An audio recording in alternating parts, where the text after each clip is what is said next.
ما كان محمد أبا أحد من رجالكم ولكن رسول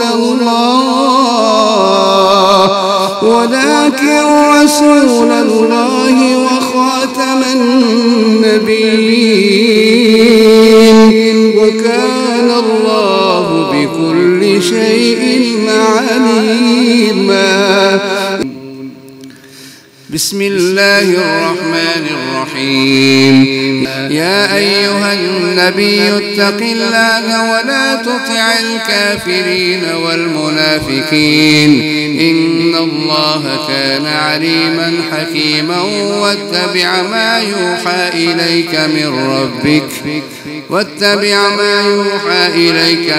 ربك إن الله كان بما تعملون خبيرا وتوكل على الله وكفى بالله وكيلا. ما جعل الله لرجل من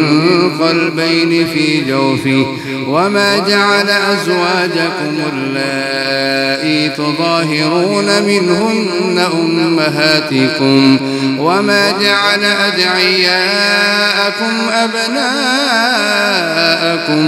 ذلكم قولكم بأفواهكم والله يقول الحق وهو يهدي السبيل. ادعوهم لآبائهم هو أقسط عند الله فإن لم تعلموا آباءهم فإخوانكم في الدين ومواليكم وليس عليكم جناح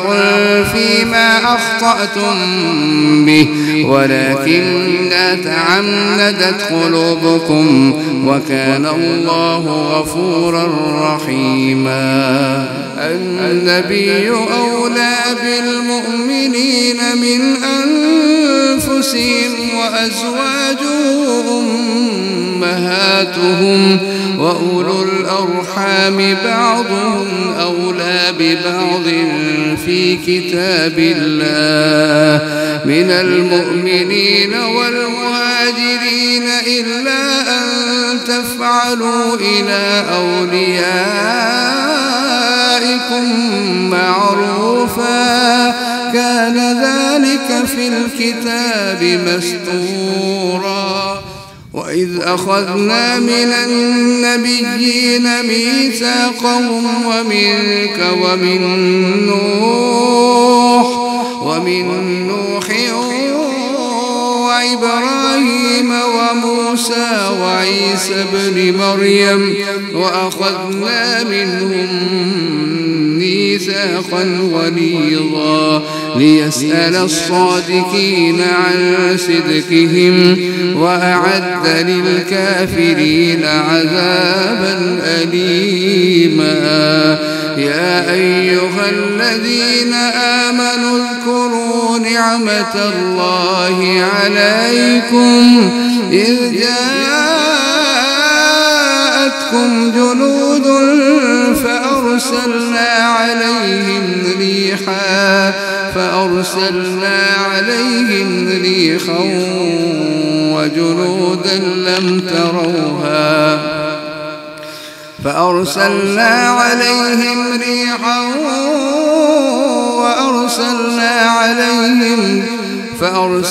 عليهم ريحا وجنودا لم تروها وكان الله بما تعملون بصيرا. إذ جاءوكم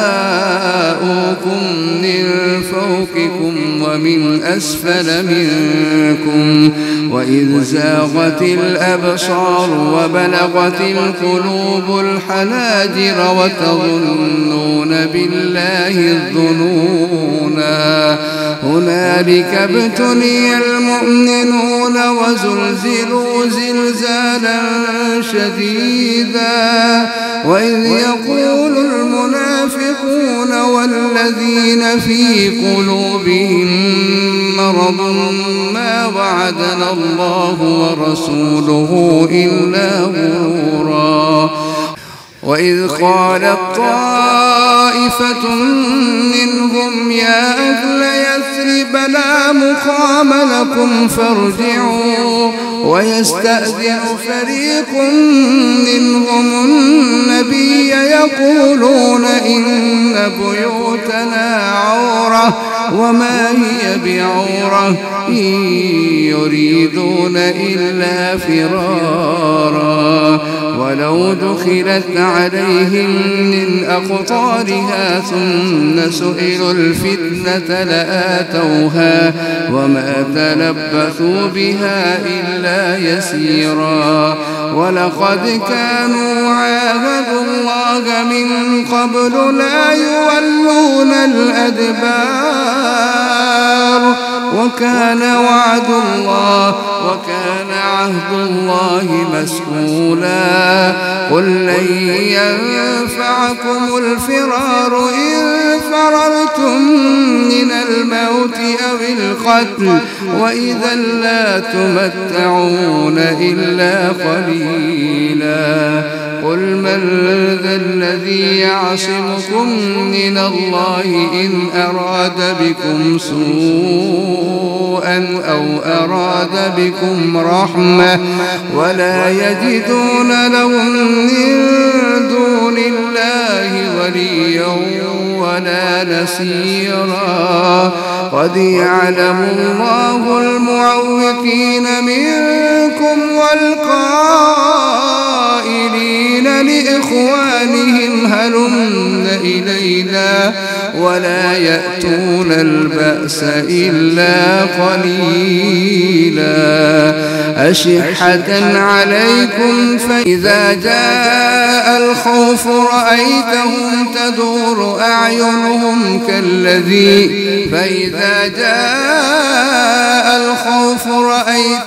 ينظرون إليك تدور أعينهم كالذي يغشى عليه من الموت فإذا ذهب الخوف سلقوكم بألسنة حداد أشحة على الخير أولئك لم يؤمنوا فأحبط الله أعمالهم وكان ذلك على الله يسيرا يحسبون الأحزاب لم يذهبوا وإن يأتي الأحزاب يودوا لو أنهم بادون في الأعراب يسألون عن أنبائكم ولو كانوا فيكم ما قاتلوا إلا قليلا لقد كان لكم في رسول الله أسوة حسنة لمن كان يرجو الله واليوم الآخر وذكر الله كثيرا ولما رأى المؤمنون الأحزاب قالوا هذا ما وعدنا الله ورسوله وصدق الله ورسوله وما زادهم إلا إيمانا وتسليما من المؤمنين رجال صدقوا ما عاهدوا الله عليه فمنهم من قضى نحبه ومنهم من ينتظر وما بدلوا تبديلا ليجزي الله الصادقين بصدقهم ويعذب المنافقين إن شاء أو يتوب عليهم إن الله كان غفورا رحيما ورد الله الذين كفروا بغيظهم لم ينالوا خيرا وكفى الله المؤمنين القتال وكان الله قويا عزيزا وأنزل الذين ظاهروهم من أهل الكتاب من صياصيهم وقذف في قلوبهم الرعب فريقا تقتلون وتأسرون فريقا وأورثكم أرضهم وديارهم وأموالهم وأرضا لم تطئوها وكان الله على كل شيء قديرا. يا أيها النبي قل لأزواجك إن كنتن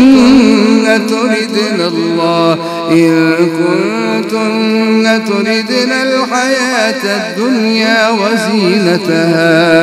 قل لأزواجك إن كنتن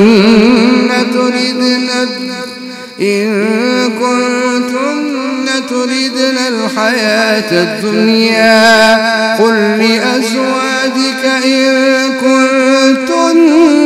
تردن الحياة الدنيا وزينتها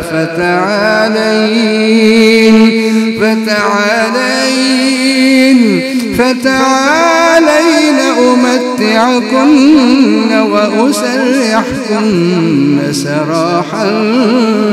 جميلا. وإن كنتن تردن الله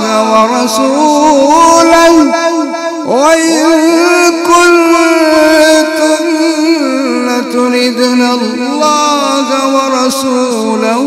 والدار الآخرة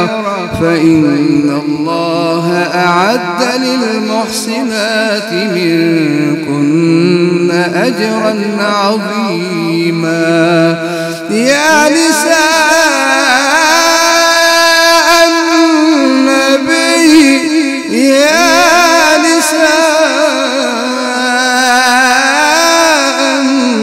النبي من يأت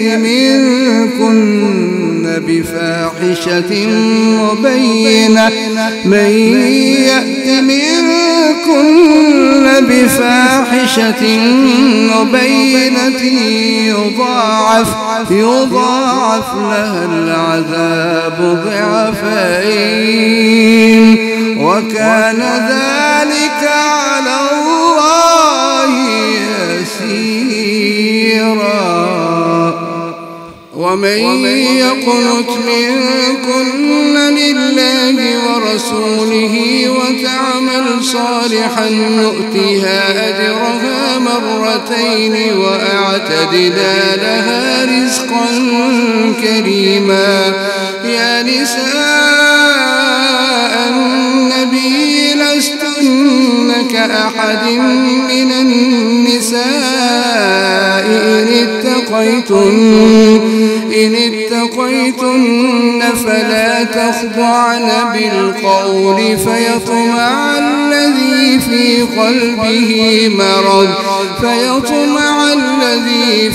قلبه مرض وقلن قولا معروفا وقرن في بيوتكن ولا تبرجن تبرج الجاهلية الأولى وأقمنا الصلاة وآتينا الزكاة وأطعنا الله ورسوله إنما يريد الله ليذهب عنكم الرجس أهل البيت ويطهركم تطهيرا. واذكرن ما يتلى في بيوتكن من آيات الله والحكمة إن الله كان لطيفا خبيرا. إن المسلمين والمسلمات والمؤمنين والمؤمنات والقانتين والقانتات والقانتين والقانتات والصادقين والصادقات والصابرين والصابرات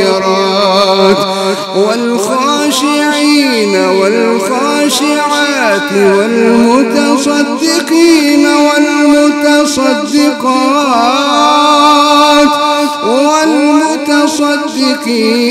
والمتصدقات والصائمين والصائمات والحافظين فروجهم والحافظات والذاكرين الله كثيرا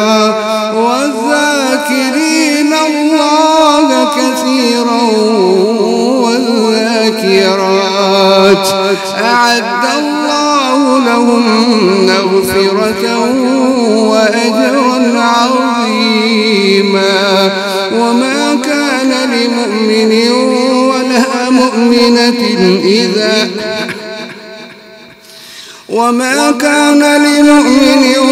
ولا مؤمنة إذا قضى الله ورسوله أمرا أن يكون لهم الخيرة من أمرهم ومن يعص الله ورسوله فقد ضل ضلالا مبينا. وإذ تقول للذي أنعم الله عليه وأنعمت عليه أمسك عليك زوجك واتق الله وتخفي في نفسك ما الله مبديه وتخشى الناس والله أحق أن تخشاه. فلما قضى زيد منها وطرا زوجناكها لكي لا يكون على المؤمنين حرج في أزواج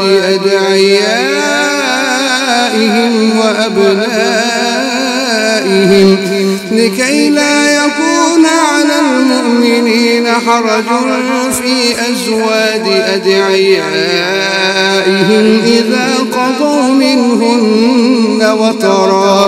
وكان أمر الله مفعولا.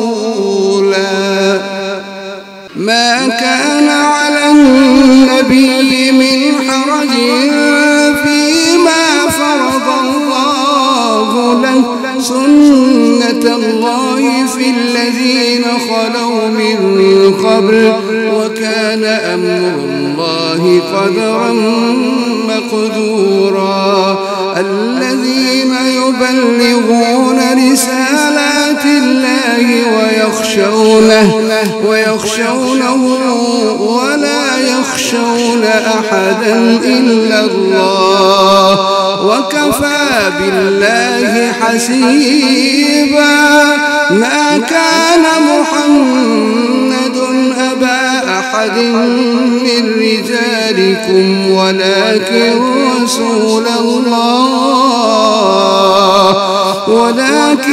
رسول الله وخاتم النبيين وكان الله بكل شيء عليما. يا أيها الذين آمنوا اذكروا الله ذكرا كثيرا وسبحوه بكرة وأصيلا. هو الذي يصلي عليكم وملائكته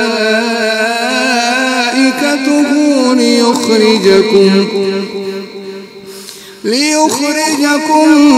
من الظلمات إلى النور وكان بالمؤمنين رحيما. تحيتهم يوم يلقونه سلام وأعد لهم أجرا كريما. يا أيها النبي إنا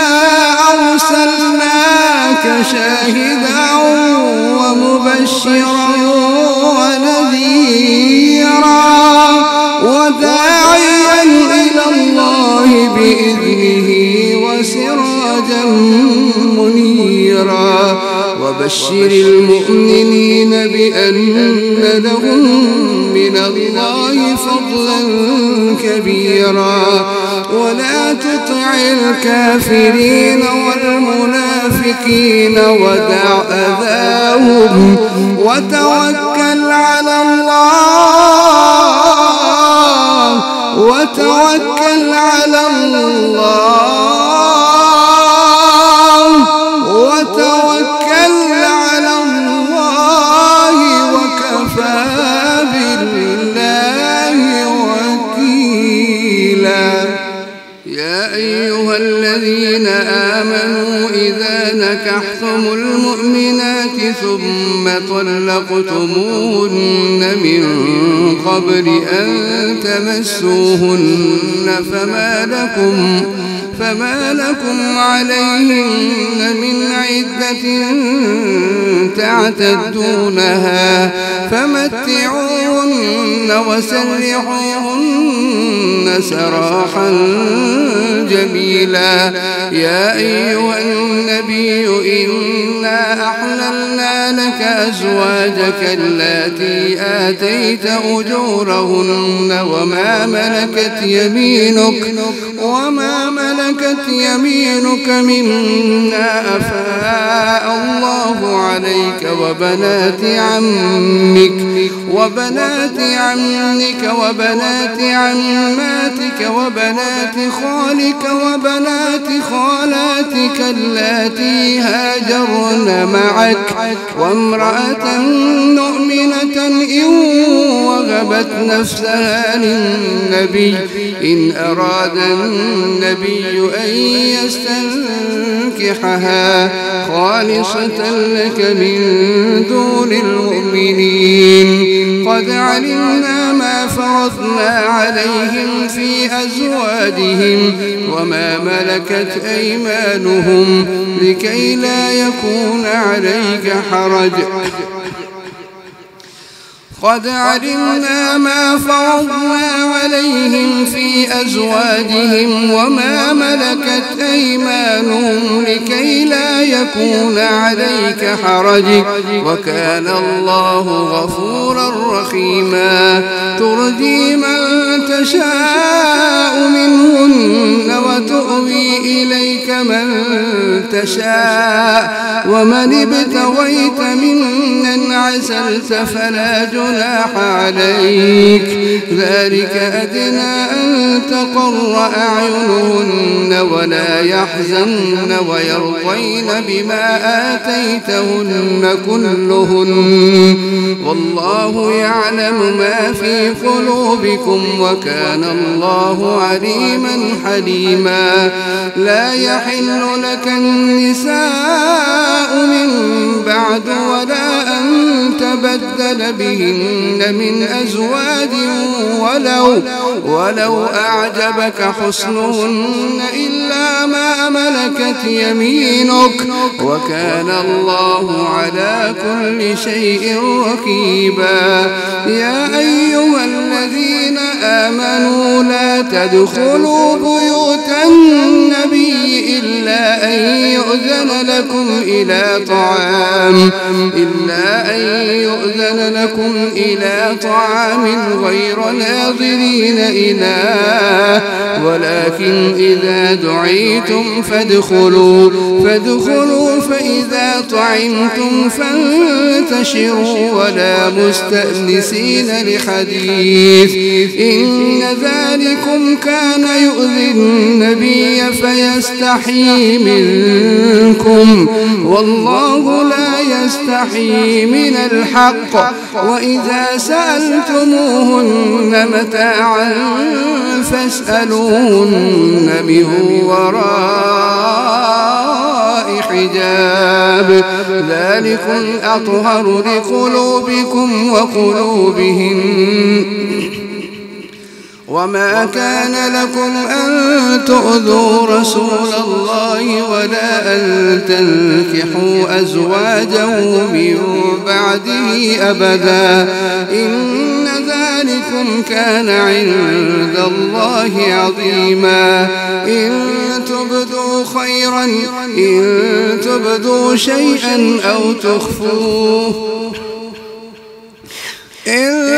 تبدوا شيئا أو تخفوه فإن الله كان بكل شيء عليما لا جناح عليهن في آبائهن ولا أبنائهن ولا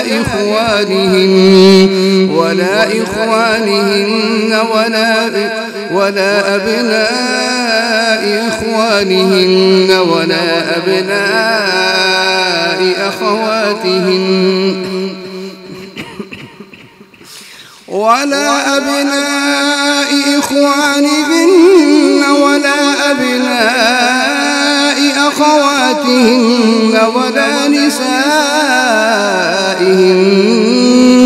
ولا ما ملكت أيمانهن واتقين الله إن الله كان على كل شيء شهيدا إن الله وملائكته يصلون على النبي يا أيها الذين آمنوا صلوا عليه وسلموا تسليما إن الذين يؤذون الله ورسوله لعنهم الله في الدنيا والآخرة وأعد لهم عذابا مهينا والذين يؤذون المؤمنين والمؤمنات بغير ما اكتسبوا فقد احتملوا بهتانا وإثما مبينا يا أيها النبي قل لأزواجك وبناتك ونساء المؤمنين يدنين عليهن من جلابيبهن ذلك أدنى أن يعرفن فلا يؤذين وكان الله غفورا رحيما لئن لم ينته المنافقون والذين في قلوبهم مرض والمرجفون في المدينة لنغرينك بهم ثم لا يجاورونك فيها إلا قليلا سنة الله لنغرينك بهم ثم لا يجاورونك فيها إلا قليلا ملعونين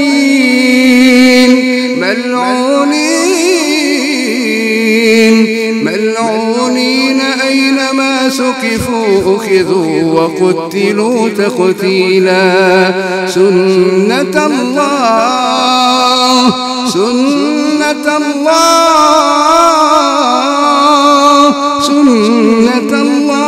في الذين خلوا من قبل ولن تجد لسنة الله تبديلا يسألك الناس عن الساعة قل إنما علمها عند الله وما يدريك لعل الساعة تكون قريبا إن الله لعن الكافرين وأعد لهم سعيرا خالدين فيها أبدا لا يجدون وليا ولا نسيرا يوم تقلب وجوههم في النار يقولون يا ليتنا أطعنا الله وأطعنا الرسولا وقالوا ربنا إنا أطعنا سادتنا وكبراءنا فأضلونا السبيلا ربنا آتهم ضعفين من العذاب والعنهم لعنا كبيرا يا أيها الذين آمنوا